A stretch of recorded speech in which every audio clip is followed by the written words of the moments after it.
Hello friends. Today my robot friend is with you.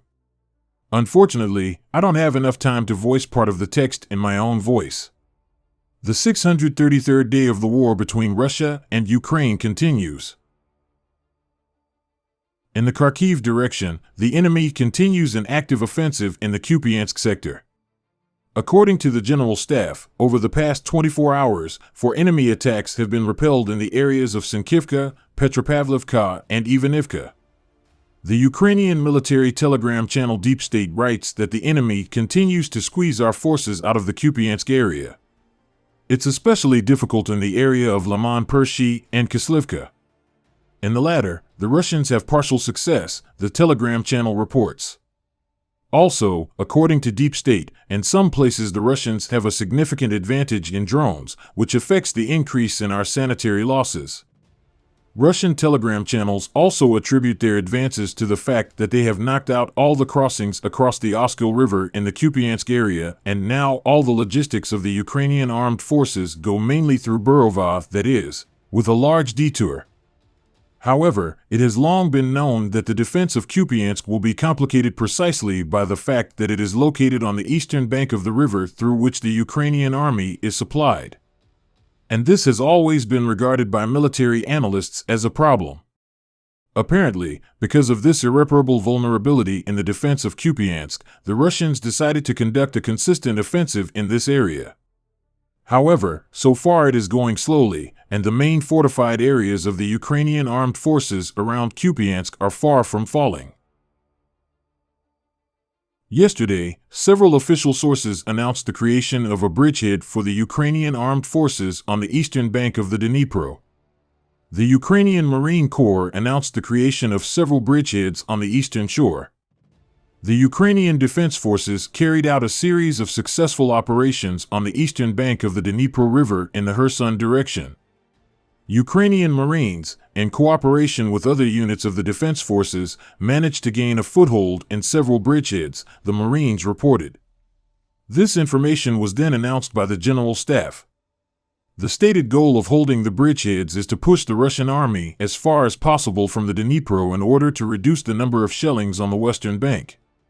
It is reported that Russia has a fairly serious line of fortifications on the eastern shore and is offering powerful resistance.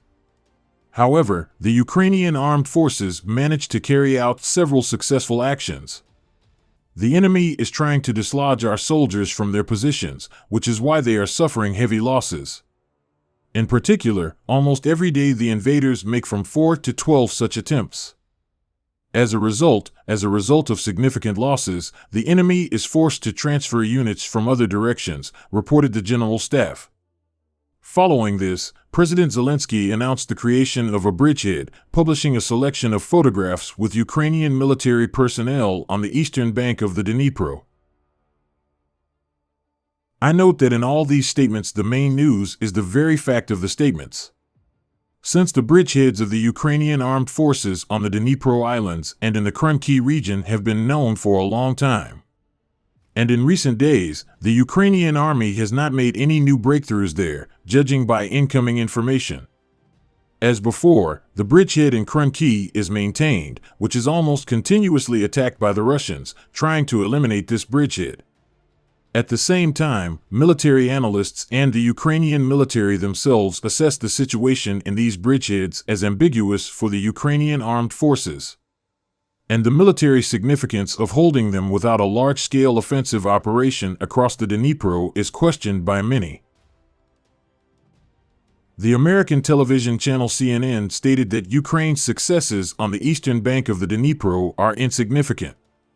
A pro-Ukrainian telegram channel that closely monitors military operations reported on Thursday that several small bridgeheads had to be abandoned, the publication reported. The article states that it was too costly or impractical to hold some positions. The Ukrainian army fighters fighting on the eastern bank of the Kherson region are also reserved in their assessments.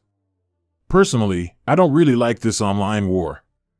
Because when it all goes literally live, it doesn't reflect very well on the actions of units of the Ukrainian armed forces. The situation there is not easy. I urge everyone not to imagine castles in the air. Yes, the Ukrainian army is working on the eastern shore.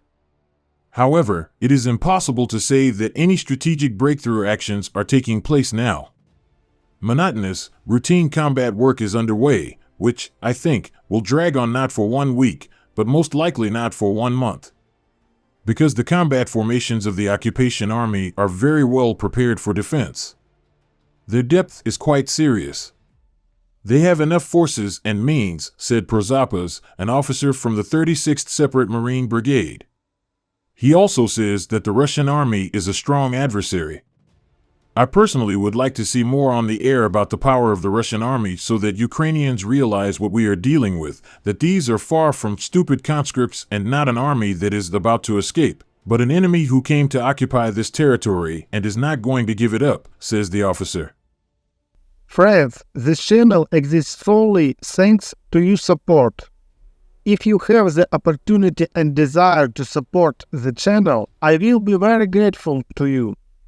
Thank you very much and see you in the next video.